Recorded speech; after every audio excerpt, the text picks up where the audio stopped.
नमस्कार विद्यार्थी मित्रांनो, तुम्हा सर्वांचं पुन्हा एकदा स्वप्नील घाटोड सर एक्झिटो अकॅडमी या ऑनलाईन प्लॅटफॉर्मवर स्वागत आहे. तर मित्रांनो, एक अतिशय महत्त्वाच्या प्रकरणाकडे आपण आज जातो आहेत, ज्याचं नाव आहे शेकडेवारी. शेकडेवारीचा हा पहिला व्हिडिओ आहे मित्रांनो, आणि आपला नेहमीप्रमाणेच आपण इथेसुद्धा बेसिक टू ॲडव्हान्स असंच शिकणार आहेत. बघा, प्रत्येक लेक्चरमध्ये कुठलं ना कुठलं वर्णन आपण करत असतो, वेगवेगळ्या उदाहरणांना घेऊन, थेअरीना घेऊन, बरोबर ना. सो फ्रेंड्स, या लेक्चरमध्ये सुद्धा आपण थेअरी शिकणार आहे. नेमकं शेकडेवारी हे प्रकरण कशा पद्धतीनं कसं काम करतं लक्षात घ्यायचं. पुढचा पोर्शन काय असेल बघा. तर आपण आता शिकतो आहेत शेकडेवारी. लक्षात घ्यायचं बरं, काय शिकतो आहे? शेकडेवारी. याच्यानंतरचं प्रकरण असेल नफा आणि तोटा, आणि दुसरं असेल याच्यानंतर लगेच येणारं सूट, कमिशन, रिबेट आणि दलाली वगैरे या पद्धतीचे प्रश्न असतील किंवा प्रकरण असतील. आपला पुढचा जो सिलेबस आहे तो अशा चॅप्टरचा असेल. आणि त्यानंतर मग घेणार आहेत आपण व्याज, ज्यामध्ये सरळ व्याज आणि चक्रवाढ व्याज असा आपला पुढचा सिक्वेन्स असेल मित्रांनो. आणि त्यानंतर शेवटी घेणार आहेत आपण शेअर्स. आपण सोडणार काहीच नाहीत, लक्षात घ्यायचं. ऑनलाईन कोर्समध्ये जे आपण ऑफलाईनला आपल्या अकॅडमीला घेतो तसा प्रत्येक पार्ट, तसा प्रत्येक कंटेंट हा ऑनलाईनला आपण घेतो आहेत आणि पुढेही आपण तसाच घेत राहू, लक्षात घ्यायचं. सो फ्रेंड्स, पुन्हा एकदा तुम्हा सर्वांना सांगतो आहे, आपण एका नवीन प्रकरणाला आज हात लावतो आहे, ज्याचं नाव आहे शेकडेवारी. लक्षात घ्यायचं. परीक्षेच्या दृष्टिकोनातून शेकडेवारी, नफा तोटा आणि ही जी काही प्रकरणं आहे ही अत्यंत महत्त्वाची राहते, लक्षात आलं ना. मागच्या गुणोत्तर प्रमाणाचे किंवा त्याच्या आधीच्या आणि बऱ्याचशा प्रकरणामध्ये मी माझं बऱ्याचदा बोलून चुकलो आहेत की आपण खूप कमी सूत्रांचा वापर करणार आहे, फॉर्म्युले आपण वापरणार नाही, बरोबर ना. मग आता फॉर्म्युले वापरणार नाही याचा अर्थ आपण नेमकं काय वापरणार? तर मित्रांनो, आपण संकल्पना समजून घेऊ. म्हणूनच हे प्रकरण घेण्याच्या आधी आज एक महत्त्वाचा टप्पा आपण घेतो आहे, ज्याचं नाव आहे शेकडेवारी. का शेकडेवारी हे अत्यंत महत्त्वाचं प्रकरण. एखाद्या वेळेस आपण हे घेतो आहे किंवा हे घेतो आहे, हे घेतो आहे किंवा हे प्रकरण घेण्याच्या आधी ह्या प्रत्येकाला सपोर्ट करणारा भाग म्हणजे शेकडेवारी. कारण का 100, शतक, शेकडा काढणे हे सगळ्या गोष्टी जेव्हा आपण आपल्याला समजून घेतो, जेव्हा त्याचा अभ्यास करतो, तेव्हाच नफा तोटा किंवा पुढची प्रकरणं आपल्याला सोपी जातात, लक्षात घ्यायचं. आता खूप सारे व्हिडिओज आपण पाहतो, याच्यामध्ये शॉर्टकट्सवाले पटलं ना. परंतु शॉर्टकट्स हा सुद्धा संकल्पनांच्या आधारावर तयार व्हायला हवा, असं बऱ्याचदा मी बोलतो, लक्षात आलं ना. सो फ्रेंड्स, याचा प्रत्येक गोष्टीचा आपण अभ्यास करूया. नेमकं शेकडेवारी कसं काम करतं, त्याचा तात्विक भाग काय आहे हे सगळं पाहणार. आणि पुढच्या येणाऱ्या बऱ्याचशा जे काही प्रकरणं मी या ठिकाणी लिहिलेले आहे, ह्या सर्व प्रकरणाला शेकडेवारीचा सपोर्ट होतो. म्हणून पहिला टप्पा आहे आपला आत्ता शेकडेवारी. हा तिसरा सेगमेंट आहे. मी तुम्हाला सरासरी झाल्यानंतर बोललो होतो की 3 टप्प्यामध्ये आपण आता पुढचा कोर्स विभागणार आहे. गुणोत्तर प्रमाण, वयवारी, भागीदारी, नंतर चलन, काळकाम, नळपाणी हौद, रेल्वेचं चॅप्टर म्हणजे काळवेग अंतर, आणि आता शेकडेवारी, नफा तोटा, सूट, कमिशन, रिबेट, दलाली आणि शेअर्स आणि व्याजाचं प्रकरण. सो फ्रेंड्स, आपण शेकडेवारी या प्रकरणाकडे जाऊयात. आणि मग काय असतील याची थिअरी, तर त्याबद्दल बोलूयात. शेकडेवारीची व्याख्या आपण पहिल्यांदा पाहणार, लक्षात घ्यायचं. काय असतं शेकडेवारीची व्याख्या, त्याच्यामध्ये आपण संकल्पना शिकूयात, पटलं ना. शेकडेवारी, संकल्पना, व्याख्या सगळं आलं त्याच्यामध्ये. शेकडेवारी हा एक प्रकारचा अपूर्णांक आहेत, लक्षात घ्यायचं. हे आपल्याला पाहायचं आहे. त्यामध्ये दुसरं अपूर्णांकाचे रूपांतर शेकडेवारीमध्ये आणि शेकडेवारीचे रूपांतर हे अपूर्णांकामध्ये, अशा दोन्ही गोष्टी कशा पद्धतीने हँडल करायच्या ते आपण या ठिकाणी पाहायचं, लक्षात घ्यायचं. कुठलाच फॉर्म्युला खूप मोठ्या प्रमाणात वापरायचा नाही, अगदी बेसिक शिकायचं आहे. आणि पुढच्या व्हिडिओजमध्ये जेव्हा मी उदाहरणं घेईल तेव्हा बेस कसा वापरायचा हे या ठिकाणी सांगणार. पहिल्यांदा शिकूयात थेरी. काय शिकूया? थेरी. सो फ्री देखो क्या है शेकडेवारी. खूप दिवसाचं बऱ्याच लोकांची मेसेज सर शेकडेवारी लवकर टाकाना, शेकडेवारी लवकर टाकाना, शेकडेवारीचं असं काय काम पडलं. तर बरं सर, पेपर आहेत आपले, बरोबर ना. सो फ्रेंड्स, टेन्शन घ्यायचं नाही, आपल्याला शिकायचं आहे शेकडेवारी जसं आत्तापर्यंत आपण शिकलेला आहो तसाच पद्धतीनं. चला मग, हे झालं संकल्पना, व्याख्या. पहिलं अपूर्णांक नेमका कशा पद्धतीने या ठिकाणी यूज होतो ते, आणि अपूर्णांक आणि शेकडेवारी यांचं एकमेकाशी असलेलं रिलेशन हे आपल्याला या ठिकाणी पाहायचं आहे. आणि शेवटी 2 उदाहरणं तयार होतात म्हणून आपण 2 सूत्र लिहिणार आहेत, अदरवाईज काहीच नाही बाकी, ठीक आहेत ना. प्रत्येक आपली एक परंपरा राहिली आहे बघा.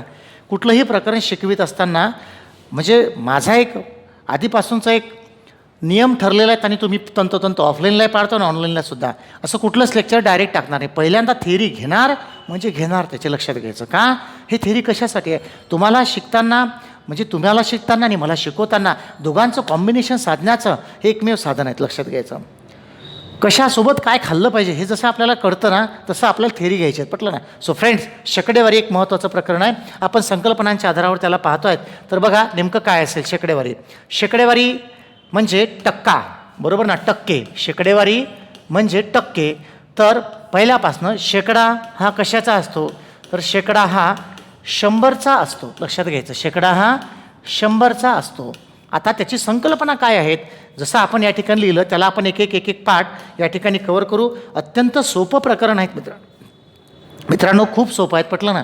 फक्त बेस आणि बेस त्याचा कसा आहे हे आपल्याला समजून घ्यायचं आहे. पहिला आहे शेकडा हा कितीचा आहे? 100चा. मग नेमकं शेकडेवारी म्हणजे काय? तर काय आहे बघा, शेकडेवारी लिहून दिलेलं आहे सगळं थेअरीमध्ये. शेकडेवारी हा एक प्रकारचा असा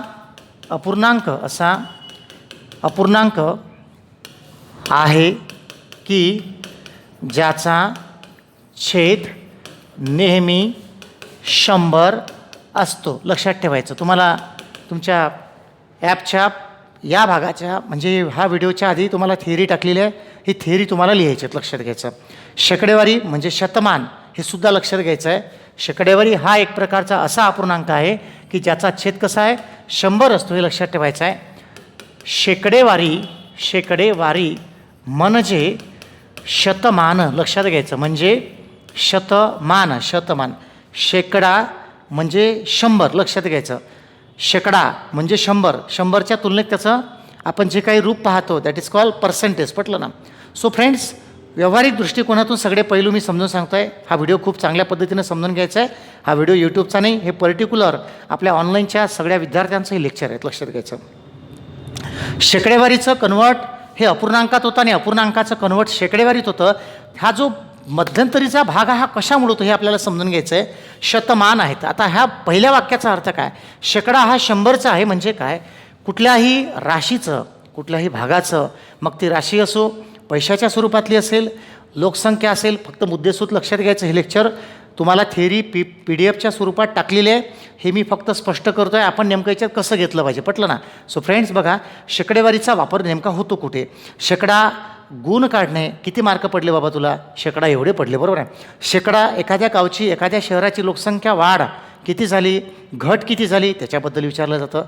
इलेक्शनमध्ये एखाद्या समजा निवडणूक आहेत, एका पक्षाला एवढे पडले, या मतदाराला तेवढे पडले, शेकडा किती मताने तो निवडून आला, याकरिता शेकडेवारीचा वापर होतो. शेकडा धावा किती काढलेल्या आहेत हे आपल्याला पाहायचं असतं. शेकडा पावसाचं पर्जन्यमान काय आहेत, बऱ्याचशा ठिकाणी लक्षात घ्यायचं, बरोबर आहे. शेकडेवारी ही जी संकल्पना आहे ही टोटली व्यावहारिक आहे. पटलं ना? दैनंदिन जीवनामध्ये आणि आपल्या व्यक्तिगत जीवनामध्ये आपण सरासरीचा कळत न कळत बऱ्याचदा वापर करत असतो, बरोबर आहे. शेकडेवारीमध्ये लक्षात घ्यायचं.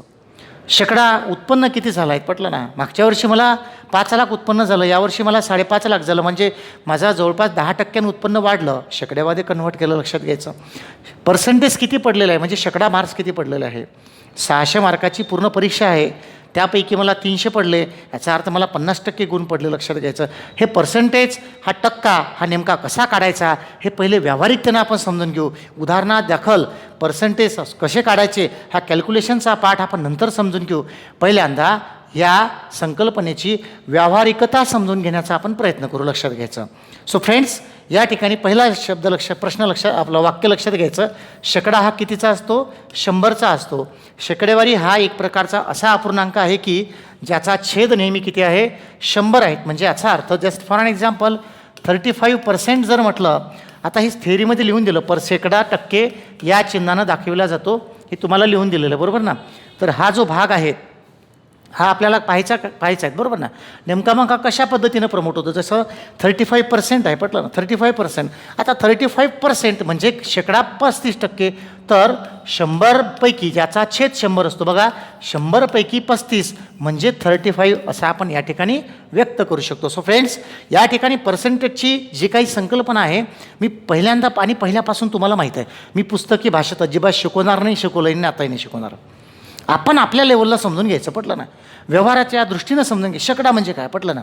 तर शेकडा म्हणजे 100%, बरोबर ना? म्हणजे पूर्ण. लक्षात घ्यायचं. म्हणजे एखाद्या राशीची, नीट लक्षात घ्यायचं पुढचं वाक्य, एखादी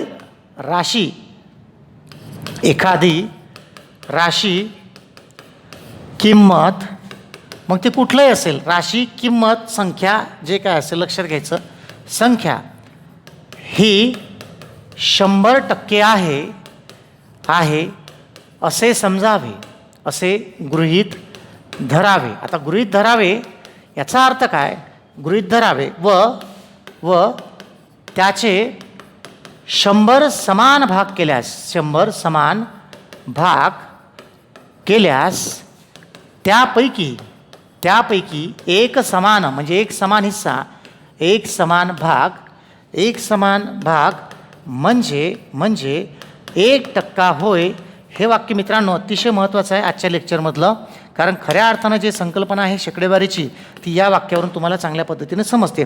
खूप चांगल्या पद्धतीने समजून घ्या. आता माझ्याकडे समजा, जस्ट फॉर अन एक्झाम्पल, प्रत्येक गोष्ट मी तुम्हाला दाखवतो आहे शेकडा कसा निघतो. आता लोकसंख्येचं असेल, काय असेल, जस्ट आता माझ्याकडे एक मार्कर पेन आहे बघा, हा मार्कर पेन. फ्रॅक्शन एक पूर्ण, शेकडेवारीची संकल्पना मी मागे पण सांगितलं तुम्हाला की शेकडेवारी आहेत. आता चाललं बरं बघा, तुम्ही आधी फक्त लक्ष द्यायचं आहे. इथून सुरुवात झाली, बोर्ड आपण खाली आता घेत जाणार, पटलं ना? आता काय म्हणतं, म्हणजे 1%, जस्ट फॉर 100% म्हणजेच काय? एक पूर्ण 100 पैकी 100. वाय म्हणजे याचा अर्थ 100 पैकी 100 म्हणजे एक पूर्ण झाला ना. एक पूर्णच म्हणजे काय? तर 100% part, that is complete part. लक्षात घ्यायचं. म्हणजे काय? हा पेन व्यवहारीय पूर्णांकात असं सांगितलं तुम्हाला, ज्याने माझ्या लेक्चर बरोबर ऐकले असेल त्याला समजेल. That is complete part, one part.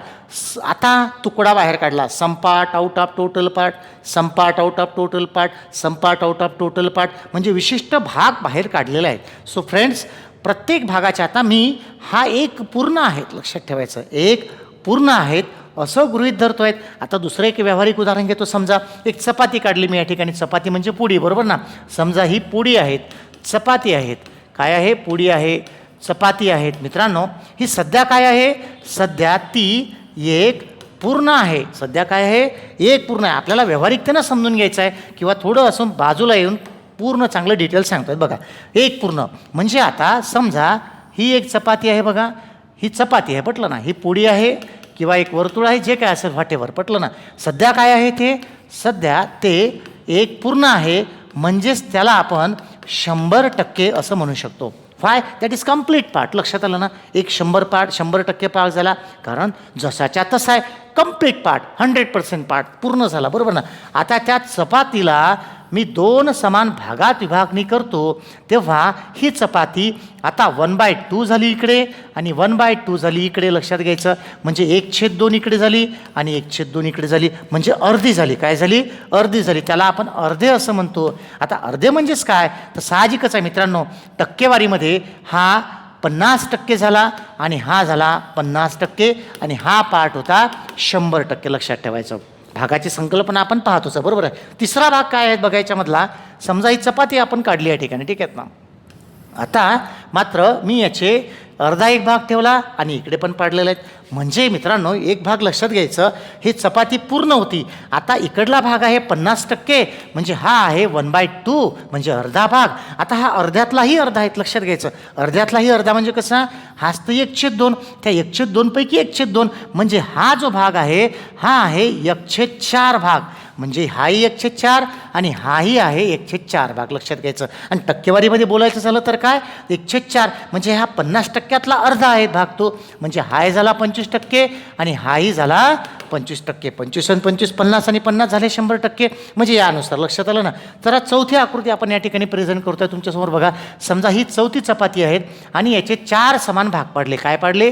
4 समान भाग पाडले या ठिकाणी. तर साहजिकच आहे, या ठिकाणी 4 समान भाग पाडले म्हणजे 1/4 1/4 1/4 आणि 1/4. अर्थात पर्सेंटेजमध्ये किती होईल? 100%चे 4 भाग पडले म्हणजे हा होणार 25%, हा होणार 25%, हा होणार 25%, हा होणार 25%. म्हणजे याचा अर्थ हे जे समोर जे तुमच्या दिसत आहे मित्रांनो, हे भागाची संकल्पना आपल्याला या ठिकाणी दिसून येत आहे. म्हणजे पर्सेंटेज काढत असताना आपण अशा टाईपमध्ये व्यवहारी अपूर्णांकाच्या संकल्पनेमधून ही परिभाषा समजून घेतो. म्हणूनच मगाशी म्हटलं आहे की शेकडेवारी म्हणजे काय, तर आपण हे आत्ता प्रस्तावनेतून पाहतोय आणि आता जातोय मी शेकडेवारीच्या खऱ्या व्याख्येकडे. लक्षात घ्यायचं.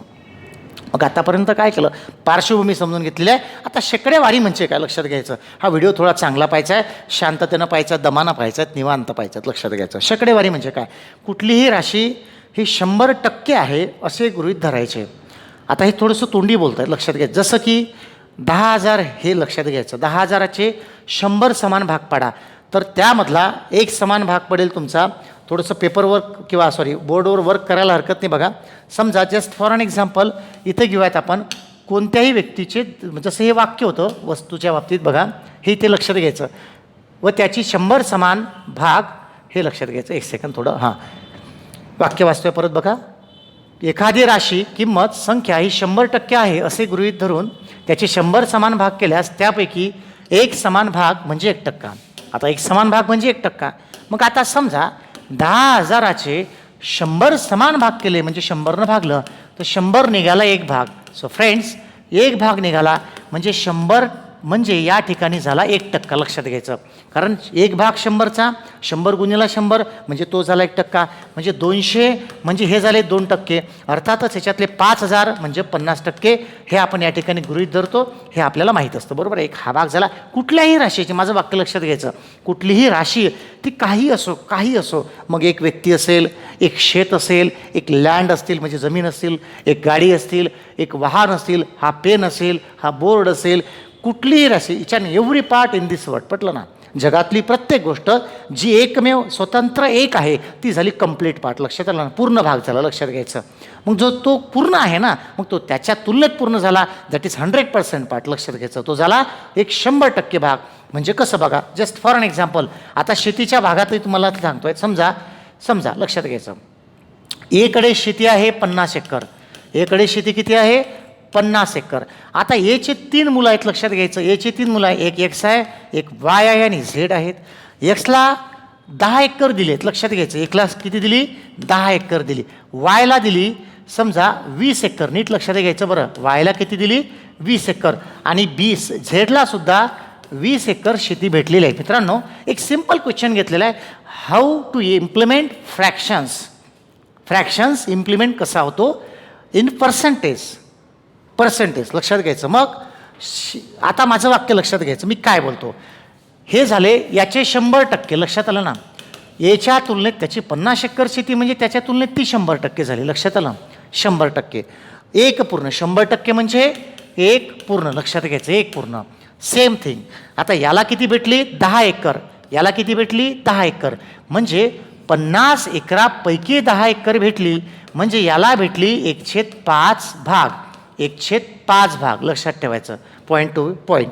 याला 20 एकर शेती भेटली 50 एकरापैकी म्हणजे याला 2/5 पार्ट भेटला, हे लक्षात ठेवायचं. याला सुद्धा 20 एकर शेती भेटली 50 एकरापैकी, याला सुद्धा 2/5 पार्ट भेटलेला आहे. म्हणजे इथे मी अपूर्णांकाची संकल्पना व्यक्त केली. आता शेकडेवारीमध्ये सुद्धा कसं होईल बघा, लक्षात घ्यायचं. जेव्हा मी त्याची तुलना एकूण शेतीसोबत करतो तेव्हा तो अपूर्णांक झाला, अनकम्प्लीट पार्ट झाला. परंतु मित्रांनो, यक्स आणि वाय यांचा इंडिव्हिज्युअली म्हणजे वैयक्तिक लेवलला जर विचार केला तर यक्सची ही सुद्धा शेती स्वतंत्र 10 एकर म्हणजे त्याच्या हिशोबानं 100% आहे.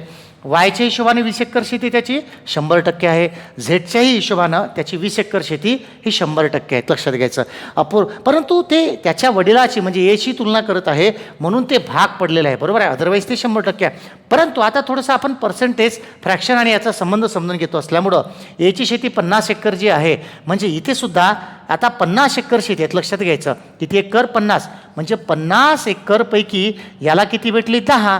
टक्केवारी कसं काढायचं? एक वाक्य लक्षात घ्यायचं, शेकडा काढण्यासाठी, हे वाक्य लक्षात घ्यायचं, शेकडा काढण्यासाठी 100ने गुणावे. कितीने गुणावे? 100ने गुणावे. हे वाक्य चांगलं डोक्यात ठेवायचं तुम्हाला. 100ने गुणावे इथं लिहून घेतलेलं आहे. बरोबर आहे? मग 100नं गुणायचं आहे, मग गुणा 100नं. 50 पैकी 10 तर 100ला किती? म्हणजे 50 दुनी 100 म्हणजे 10 दुनी किती? 20%. सो फ्रेंड्स, हे 10 एकर शेती येला जी भेटली 50 एकरापैकी, कारण तुम्हाला पटवून सांगतो, हे 50 एकर शेती म्हणजे 100% नाही का? 100% झाली ना. मग साहजिकच आहे याच्यातली 10 एकर म्हणजे किती झाली? 20%. 20 100 नाही का? म्हणजे 20 एकर याला भेटली. अर्थात आता त्याचा आपण पर्सेंटेज काढू या ठिकाणी. ते कसं असेल बघा, याला 50 पैकी 20 एकर शेती भेटली तर 100ला किती? 50 दुनी 100 म्हणजे 20 दुनी 40% भेटली. बघा, सेम थिंग. याला 50 पैकी किती भेटली? 20 एकर. 100ला किती भेटली? 50 दोन्ही 100 म्हणजे इथं सुद्धा 40%. सो फ्रेंड्स ह्या तिघांना 20% याला, 40% याला, 40% याला, 40 80 20 झाली 100%. म्हणजे मित्रांनो सांगायचं तात्पर्य काय आहे, व्यवहारी अपूर्णांक आणि पर्सेंटेज यांचा घनिष्ठ संबंध आहे, जो की आपण या उदाहरणावर पाहिला. बरोबर आहे. म्हणूनच आपली दुसरी संकल्पना आहे, डेफिनेशन क्लिअर झालं. शेकडेवारी म्हणजे काय, एखादी राशी 100च्या तुलनेत व्यक्त करणे म्हणजे शेकडा काढणे किंवा शेकडेवारी काढणे. लक्षात ठेवायचं. व्याख्या काय, एखाद्या राशीची 100च्या तुलनेत व्हॅल्यू काढणे किंवा 100च्या तुलनेत ती किती आहे म्हणजे हे व्यक्त करणे. एखादी राशी अमुक अमुक एवढी आहे परंतु ती 100पैकी किती आहे हे सांगणे म्हणजे शेकडा सांगणे. शेकडेवारीचं रूपांतर व्यवहारी अपूर्णांकात होते आणि व्यवहारी अपूर्णांकाचं रूपांतर शेकडेवारीत होते. हे या उदाहरणावर लक्षात घ्यायचं आहे. हे झालं या ठिकाणी. आता याचे फ्रॅक्शन लक्षात घ्यायचं. पुढचा पार्ट कसा असेल बघा, पुढचं टायटल हे सगळं थिअरीमध्ये दिलेलं आहे, व्यवस्थित पॉईंट टू पॉईंट समजून घ्यायचं सगळ्यांना. ठीक आहे. चला पुढचं काय असेल बघा. आता पुढचं आहेत आता अपूर्णांकाचे किंवा शेकडेवारी व अपूर्णांक, शेकडेवारी व अपूर्णांक यांचे रूपांतरे लक्षात घ्यायचं. आता कसं मगाशी सांगितल्याप्रमाणे 100% म्हणजे 1 पूर्ण. 100% म्हणजे कसं, तर 100पैकी 100 लक्षात घ्यायचं. 100पैकी 100 म्हणजे 1 पूर्ण झाला. हा पहिला फ्रॅक्शन तयार झाला. म्हणजे एखादा 100% भाग म्हणजे 1 पूर्ण. तसंच 50% म्हणजे कसे, तर 100पैकी 50 म्हणजे 1/2 झालं. लक्षात घ्यायचं. आपल्याला 40% काढायचे आहेत बघा मित्रांनो. तर 40% कोणापैकी, 100पैकी 20 दोन्ही 40 20 5 100 म्हणजे 2/5 झाला या ठिकाणी. लक्षात घ्यायचं. कुठले पण घेतो आहेत. आता माझा सिक्वेन्स जो आहे ना हे मागं पुढं होऊ शकतो. पटलं ना. समजा मला 60% काढायचे आहेत तर 100पैकी 60 काढायचे आहे म्हणजे भागेला 100. 20 त्रिक 60 आणि 20 पंच 100 म्हणजे 3/5 झालं या ठिकाणी. लक्षात घ्यायचं. कुठलं पण घेता येईल आपल्याला. जसं की आपल्याला 25% काढायचं बघा. मग 25% किती, तर 100पैकी 25 म्हणजे याचा अर्थ 1/4 झाला. म्हणजे हे फ्रॅक्शन्स तुम्हाला पाठ पाहिजे. बऱ्याचदा असं सांगितलं जातं की बाबा शेकडेवारीची शॉर्टकट जे आहे हे लक्षात ठेवण्यासाठी तू ना व्यवहारी अपूर्णांकाचे कॉन्सेप्ट पाठ ठेव. पण माझं स्पष्ट मत आहे, ह्या व्हिडिओच्या थ्रू तुम्हाला सांगतो आहे, लोड घ्यायचं नाहीत, अजिबात नाही. जास्त फ्रॅक्शन पाठ करायच्या मागं लागू नका. तुम्हाला फक्त शेकडा काढता यायला हवा, काहीच मॅटर नाही. पटलं ना. कारण बेसिक कॅल्क्युलेशन ज्याचं स्ट्रॉंग आहे त्याला अशा गोष्टी जास्त पाठ ठेवायची गरज नाही. कारण ठरलं नाही तर बाबा, ठरलं आहेत का. कारण 100%पर्यंत यार 1 to 100 1%साठी, 2%साठी, 3%साठी असे 100 फ्रॅक्शन तर असेच तयार होते. बाकीचे तर वेगळे. 37% विचारू शकते. पेपरला ठरलं आहे का, अरे मी 10-12 फ्रॅक्शन तयार करून देईल. चला 25% काढायचं असेल ना तर 1/4 न गुणायचं. 50% काढायचं असेल ना 1/2 न गुणायचं. 30% काढायचं असेल ना तर 10 त्रिक 30 10 10 100 म्हणजे 3/10 न गुणायचं. बाबा ठरलं आहे का हे, नाही ठरलं नाही. पेपरला 37% विचारू शकते, 50% विचारू शकते, 99% विचारू शकते, काही विचारू शकते. मग जास्त फ्रॅक्शन पाठ करू नका. उलट स्वतःहून फ्रॅक्शनमध्ये कसं कन्वर्ट करायचं हे लक्षात घ्या. म्हणजे सोपं आहे. काही पण पर्सेंटेज असेल टाका त्याच्यामध्ये. तुम्हाला 35% आहे, तयार करा स्वतःचे फ्रॅक्शन. 35% 100पैकी म्हणजे 5 7 35 5 20 म्हणजे 720 भाग होतो. लक्षात ठेवायचं. काही पण ठीक आहेत ना. जसं की आता 12% असतील. लक्षात घ्यायचं. म्हणजे 12 100पैकी बरोबर ना. मग आपल्याला कशाला भाग जात होतो बघा. 4 त्रिक 12 4 25 एवढे म्हणजे 325 झालं या ठिकाणी. लक्षात घ्यायचं. काही पण ठीक आहे ना. काही पण आपल्याला या ठिकाणी काढता येतं हे लक्षात घ्यायचं. ओके. सो फ्रेंड्स आपण अजून एकदा हां ठीक आहे चालू पुढं जाऊ. आपण समजा 16% घ्यायचं आहे. 100पैकी 16 घ्यायचं आहे म्हणजे कशानं भाग जाईल. 4 चूक 16 4 25 एवढे म्हणजे 4/25 झालं. म्हणजेच व्यवहारी अपूर्णांकाचे शेकड्यात आणि शेकड्याचे व्यवहारी अपूर्णांकात रूपांतर करण्यासाठी जेवढे टक्के दिले आहे ते 100पैकी व्यक्त केले की जो फ्रॅक्शन आपल्याला भेटतो म्हणजे अपूर्णांक तो झाला तेवढ्या टक्क्याचा. म्हणजे याचा अर्थ 12% म्हणजे 325. हे जर थोडंफार तयारी असतील तर तुमची उदाहरणं लवकर सुटतील. म्हणून हा एक दुसरा पार्ट आपण या ठिकाणी पाहिलेला आहे. सेकंड लेक्चरमध्ये सेकंड व्हिडिओजमध्ये मी उदाहरणं घेणार, इथे उदाहरणं नाही घेणार. परंतु 2 कॉन्सेप्ट आता शेवटचे आहेत. बेसिक पार्ट मी फक्त सांगतो शेकडेवारी, how to implement percentage and पर्सेंटेजमध्ये इम्प्लिमेंट फ्रॅक्शन कसा होतो आणि फ्रॅक्शनमध्ये पर्सेंटेज कसा इम्प्लिमेंट होतो. पटलं ना. म्हणजे fraction convert into percentage and percentage convert into fraction हे आपण या ठिकाणी पाहिलेलं आहे. हे स्वतःहून तयार करा. जास्त मी सांगितल्यानुसार पाठांतर करण्यापेक्षा स्वतःहून जेव्हा आपण करतो तेव्हा आपल्याला ते अधिक चांगलं समजतं. हाच ह्या व्हिडिओच्या येतो आहे. लक्षात आलं का. म्हणून पहिली डेफिनेशन घेतली शेकडेवारी म्हणजे काय. शेकडा कितीचा असतो 100चा. शेकडेवारी म्हणजे एखाद्या राशीची 100च्या तुलनेत किंवा 100च्या बरोबरीने तुलना करणे किंवा 100पैकी किती असं व्यक्त करणे म्हणजे शेकडेवारी झालं बघा.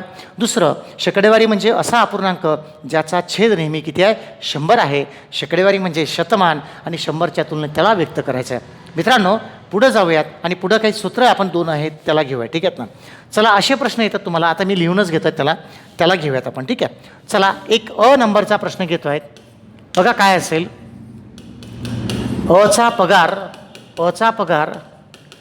बच्या पगारापेक्षा अचा पगार बच्या पगारापेक्षा 25% जास्त आहेत. 25% जास्त आहे. तर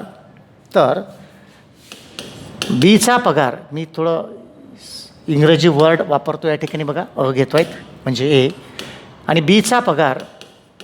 प्रश्न परत एकदा लक्षात घ्या. एचा पगार बच्या पगारापेक्षा म्हणजे बी घेतो आहे त्या ठिकाणी. ओके, बी घेतलेला आहे त्या ठिकाणी. बीचा पगारापेक्षा 25% जास्त आहे. तर बीचा पगार एच्या पगारापेक्षा किती टक्क्याने कमी आहेत. लक्षात घ्यायचं किती टक्क्याने कमी आहेत. प्रश्न समजून घ्यायचा आहे. एक हा क्वेश्चन झाला. अजून दुसरा पण घेतो आहे. पटलं ना. ट्रिक्स, सूत्र, याचं कंपल्शन आणि याची मर्यादा काय आहेत हे आपल्याला याच्यावरून लक्षात घ्यायचं. बघा काय म्हटलं. एचा पगार बीच्या पगारापेक्षा 25% जास्त आहे. तर बीचा पगार एच्या पगारापेक्षा किती टक्क्याने कमी आहे. मित्रांनो, जेव्हा प्रश्नात कितीने कमी आहे असा संदर्भ आणि प्रश्न येतो तेव्हा सूत्र वापरायचं असतं तुम्हाला. कुठलं? एक्स टक्क्याने कमी आहेत म्हणजे x% अपॉन 100 प्लस x% गुणेला 100. लक्षात ठेवायचं. टक्के जे असेल ते जेवढ्या टक्क्यानं कमी जास्त असतो तेवढं. जर इथं कमी असेल तर इथं प्लसचा फॉर्म्युला वापरायचा. म्हणजे जे टक्के आहे ते किती आहे 25 अपॉन 100 प्लस 25% आहे म्हणून 125 आणि गुणेला झाले 100. 25 5 125 आणि 5 20 एवढे म्हणजे याचा अर्थ आहे 20% कमी आहे असा त्याचा अर्थ होतो. मित्रांनो, याची लंगडी बाजू काय आहेत. बऱ्याच वेळा पूर्व काय म्हणतात त्याचा पगार त्याच्यापेक्षा 25% जास्त आहे तर याचा पगार 25%च कमी असेल असं नाही होत. पर्सेंटेज हे मूळ किमतीवर काढलं जातं. म्हणजे आत्ता सगळ्यात मोठं वाक्य मी या ठिकाणी लिहितो आहे ते सगळ्यात महत्त्वाचं आहे. चांगलं पाठ आणि करून ठेवायचं आहे. शेकडा IMP आहे बरं. शेकडा IMP. शेकडा हा मूळ किमतीवर काढला जातो. लक्षात घ्यायचं. शेकडा हा मूळ किमतीवर काढला जातो. हे वाक्य डोक्यात ठेवायचं आहे. म्हणजे हे शॉर्टकट बिटकट हे सूत्राचं काम नाही पडणार. मग कसं काम नाही पडत लक्षात घ्यायचं. एचा पगार बीच्या पगारापेक्षा 25% कोणापेक्षा बीच्या पगारापेक्षा. म्हणून समजा बीचा पगार बरोबर घेतला आपण 100. शेकडा आला म्हणजे डायरेक्ट 100 घ्यायचं. मागच्या प्रकरणात आपण समीकरणामध्ये x वापरला, आपण 1 वापरला. मी तुम्हाला म्हटलं जैसा देश वैसा भेस. शेकडेवारी लागलं. आता शेकडा कशाचा असतो 100चा. मग 100 घ्यायचं. काहीच माहीत नाही म्हणजे 100. लोकसंख्या माहीत नाही एखाद्या गावाची 100%. परीक्षेला गुण किती होते 100%. अंतर किती होतं 100%. वजन किती आहे 100%. काहीच माहीत नसतं. लक्षात घ्यायचं. बरोबर. किंमत किती आहे 100%. आता आपल्याला इथून पुढचा जो प्रवास आहे मित्रांनो याच्यामध्ये 100ला वापरायचा आहे मोठ्या प्रमाणात. समजलं ना. सो फ्रेंड्स बघा माहीतच नाही मग त्याचा पगार जो काय असेल 100% एक्सने घ्यायचा. शेकडेवारी सुरू झालं 100%. कोणाचा बीचा. कारण कोणाचा एचा पगार बीच्या पगारापेक्षा बीचा 100 म्हणून एचा पगार किती एचा पगार बीच्या पगारापेक्षा 25%ने जास्त आहे म्हणजे किती 125. तो बरोबर आहे. हा त्याच्यापेक्षा 25%नंच जास्त आहे. परंतु शेकडा हा मूळ किमतीवर काढला जातो. त्यानं विचारलं एचा पगारापेक्षा किती टक्क्यानं कमी आहे बीचा पगार. आता बीचा पगार ए पेक्षा 25 रुपयाने कमी आहे. 25 रुपये बाबांनो. ते लक्षात घ्यायचं. काय आहे 25 रुपये आहे हे लक्षात घेऊन चालायचं. एक सेकंद. हां चला.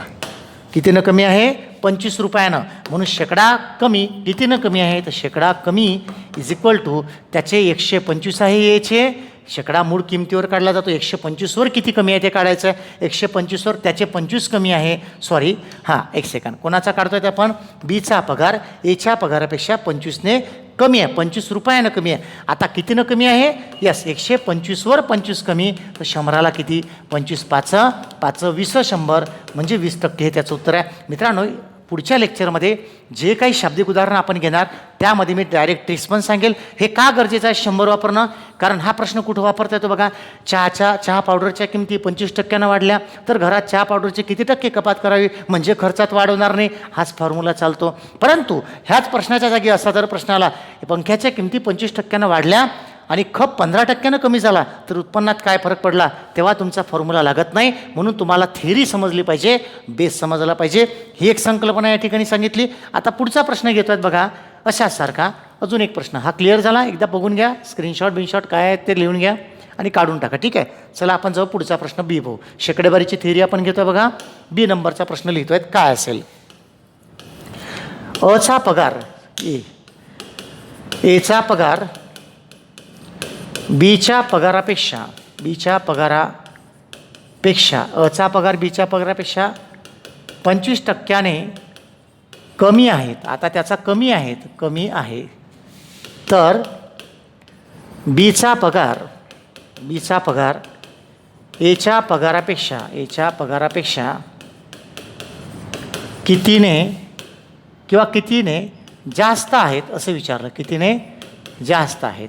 जेव्हा जास्त हे संकल्पना विचारली जाते तेव्हा सूत्र आहे मित्रांनो, सूत्र आहे x% अपॉन 100 वजा x इंटू 100. जेव्हा कमी शब्द असतो तेव्हा इथे प्लस, जेव्हा जास्त असतो तेव्हा इथे मायनस. टाका व्हॅल्यू 25 आहेत म्हणजे 25, 100 मायनस 25 75 गुणेला 100, 25 त्रिक 75, 3 100ला भागलं तर तेव्हा 30.1/3 येतं. म्हणजे यानुसार सुटलं आहे. आता थेअरी कशी असेल बघा याची. आपण आता थेअरी पण बघू. थेअरी काय असेल माहीत नाही, कोणावर डिपेंड आहे, कारण सूत्रावर डिपेंड राहायचं नाही. काय बोलला तो? एचा पगार बीच्या पगारापेक्षा बीचा समजा बीचा पगार बरोबर 100 घेतला. काय म्हणतो? एचा पगार बीच्या पगारापेक्षा 25% कमी आहे म्हणून एचा पगार बरोबर किती? 75. कारण कमी आहेत. आता त्याचा पगार कितीने जास्त आहे याच्यापेक्षा? आता तो 25 रुपयानं जास्त आहे म्हणजे याचा अर्थ शेकडा जास्त. लक्षात घ्यायचं, शेकडा जास्त बरोबर काय तर 75वर 25 वाढले ना आता, म्हणून 100वर किती? 25 त्रिक 75 म्हणजे 33.1/3. अशा पद्धतीने मित्रांनो हे प्रश्न सोडवायचे असतात. आपण शेकडेवारी पाहतोय, शेकडेवारीचं प्रकरण पाहतोय, थेअरी पाहतोय. हा थेअरीचा भाग होता. सगळ्यांनी लक्षात घ्यायचं, हे सुरुवात आहे. काय शिकलो आपण आजच्या व्हिडिओजमध्ये हे लक्षात घ्या.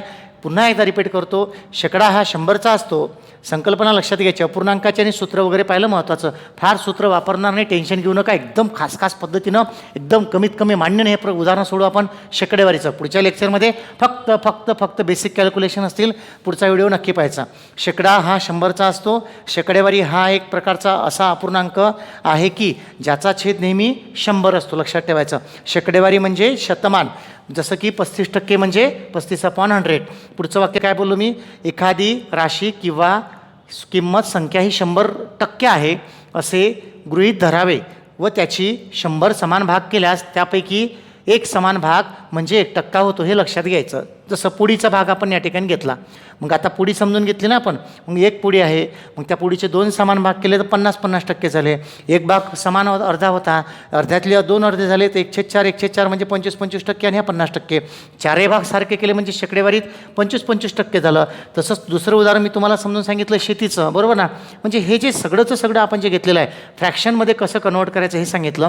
बघा, माझा व्हिडिओ घेण्याचा हेतू हा नाही चल देखो ये देखो मेरा शॉर्टकट असं नाही सांगायचं. मला हे सांगायचं आहे तुम्ही स्वतः तयारी करू शकता. कशा पद्धतीने एखाद्या प्रकरणाची तयारी स्वतःहून करायची हेच व्हिडिओचा पर्पज आहे आणि तेच माझ्यासाठी महत्त्वाचं. लक्षात घ्यायचं की बाबा अभ्यास करताना मी माझी तयारी कशी करायची, एखाद्या प्रकरणाची फोड कशी करायची, स्वतःच्या भरोश्यावर संकल्पनांचा वापर कसा करायचा, संकल्पना विसरलो तरी स्वतः पर्सेंटेज कसे काढायचे हे सगळं समजलं पाहिजे. हाच ह्या व्हिडिओचा हेतू आहेत आणि तसंच आपण घेतलं आहे. स्वतः काढायचं पटलं ना. प्रॅक्टिस खूप चांगली. लक्षात घ्यायचं. इथे सुद्धा पर्सेंटेजनं काढून दाखवलेलं तुम्हाला बघा. झालं हे 2 उदाहरणं मित्रांनो. हा थेअरीचा पहिला व्हिडिओ होता. सगळ्यांना माझी रिक्वेस्ट आहे, हा शेकडेवारीचा पहिला व्हिडिओ होता ज्यामध्ये आपण फक्त नेहमीप्रमाणे थेअरी शिकलेलो आहोत. पुढच्या व्हिडिओजमध्ये आपण नक्कीच काय शिकणार? उदाहरणं शिकणार. सो फ्रेंड्स, ह्या ऑनलाईन प्लॅटफॉर्मवरचा स्वप्नील घाटोड सर एक्झिटो अकॅडमी ह्या ऑनलाईन प्लॅटफॉर्मवरचा अंकगणित बीजगणित भूमिती हा ऑनलाईन कोर्स तुम्हाला आवडल्यास आपल्या मित्रांनाही शेअर करा. महाराष्ट्रातील सर्वात बेसिक टू ॲडव्हान्स आणि सर्वात डिटेल सगळ्यात जास्त उदाहरणं असणारा आपला ऑनलाईन कोर्स आहे. जे लोक ऑनलाईन कोर्स ज्यांनी घेतला नसेल, ज्यांनी ॲप डाउनलोड नसेल केलं, त्यांनी या डिस्क्रिप्शनमध्ये ॲपची लिंक दिलेली असेल. यूट्यूबला जा, लिंक दिलेली आहेत. प्ले स्टोअरला एक्झिटो अकॅडमी हे ॲप अवेलेबल आहे, ते डाउनलोड करा आणि ह्या ऑनलाईन कोर्सचा फायदा घ्या. भेटूयात आपण पुढच्या व्हिडिओमध्ये, ज्यामध्ये भरपूर उदाहरणं आपण सराव करू आणि तोपर्यंत ह्या थिअरीचा चांगला अभ्यास करावा. थँक्यू.